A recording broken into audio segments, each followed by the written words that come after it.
आज हम सब लोग नागार्जुन जी की कविता यह दंतुरित मुस्कान के बारे में पढ़ेंगे।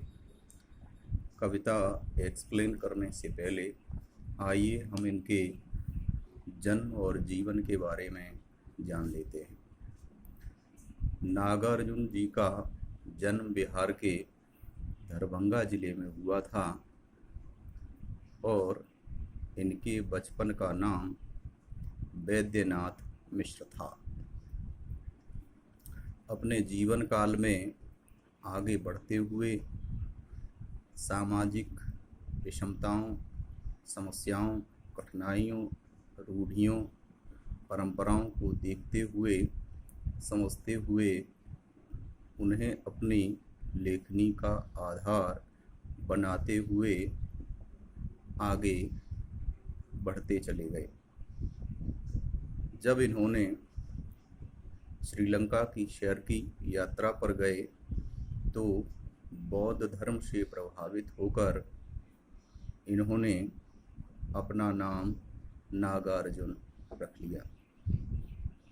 आगे भी साहित्य के क्षेत्र में तमाम जो रचनाएं इनके द्वारा की गई, उन रचनाओं में भी इन्होंने अपना नाम नागार्जुन ही जोड़ा तथा आगे भी इसी नाम से प्रसिद्ध हुए। इनका देहांत 1998 ईस्वी के आसपास हुआ और इनकी जो प्रसिद्धि की आधार थी, जो रचनाएं, वो कुछ इस प्रकार से हैं। जैसे सतरंगी पंखों वाली इनकी बहुत ही प्रसिद्ध रचना है, युगधारा है, हजार हजार बाहों वाली है। इसके साथ इन्होंने उपन्यासों का भी सृजन किया, जिनमें वरुण के बेटे काफ़ी लोकप्रिय हुआ था, जिनसे इन्हें साहित्य के क्षेत्र में एक स्तंभ के तौर पर जाना जाता है। अपने पाठ्यक्रम में इनकी बहुत ही प्रसिद्ध रचना है दंतुरित मुस्कान, उसके बारे में जानते हैं।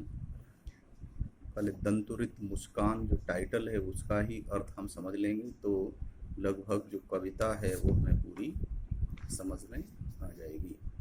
तो यह है दंतुरित मुस्कान। दंतुरित मीन्स छोटा बच्चा होता है, जब उसके दांत निकलने शुरू हो जाते हैं और दांत निकलने से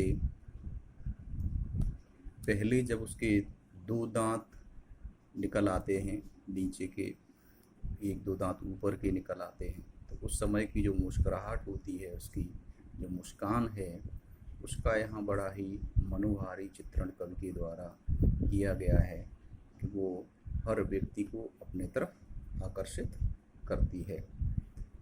बच्चा छोटा हो, चाहे वो किसी का भी हो, और जब भी वो बाहर हमें खेलता हुआ दिखाई देता है, खेलता हुआ मिलता है, तो उसकी वो निश्चल द्वेष रहित जो उसकी मुस्कान है, जो उसके हाव भाव हैं, उनको देख करके अनायास ही हमारा मन उसकी तरफ आकर्षित होता है। आकर्षित होने के साथ साथ हम उसको अपनी गोद में लेना चाहते हैं, उसे गुदगुदाना चाहते हैं, उसे हंसाना चाहते हैं। यही पूरा वर्णन इस कविता में किया गया है और बड़ा ही मनोरम चित्रण कवि ने अपने भावों के द्वारा किया है। आज इतना ही, आगे एक्सप्लेन